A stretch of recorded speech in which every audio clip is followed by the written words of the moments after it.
An investigation is underway into an incident where the driver of an alleged stolen car from Canada drove right across the Peace Bridge yesterday without stopping. Channel 2's Ron Plant's looking into just what happened here. Hi, Ron. Hi, Kate. We're going to point out this ironically happened Sunday morning when there were ceremonies being held to observe the 9/11 terrorist attacks. Now, in this case, perhaps a concern for border security as well on the Peace Bridge between Canada and the U.S. I have it on my Apparently leg. It does happen.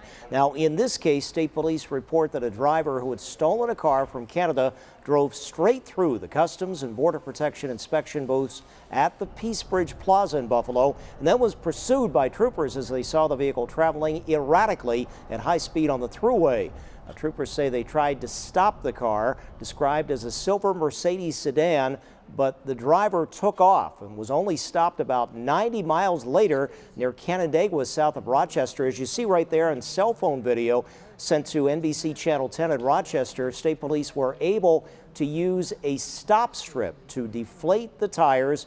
The driver of the silver car you'll see coming up was taken into custody and turned over to U.S. Customs and Border Protection officers.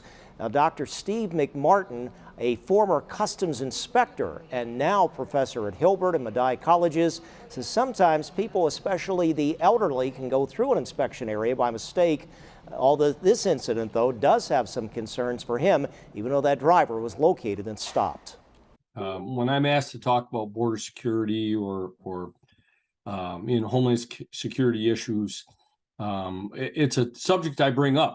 And if you could cross into the United States quickly enough at the right port, and I really don't want to get into operational security here, but you could do so in a manner that would probably guarantee you would not be caught. And then you would switch cars or, switch modes of transportation or whatever.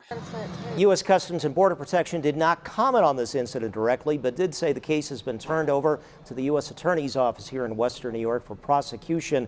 There is a federal charge for failing to stop for an inspection at the border. There's that car again, depending on the circumstances. Now, Dr. McMartin says Customs and Border Protection and its parent Homeland Security Department have gone back and forth on policy as to whether they should pursue in such a case.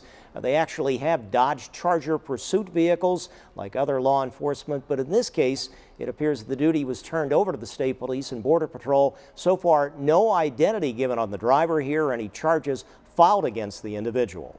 In the Information Center, Ron Plants, Channel 2 News. Ron, thank you.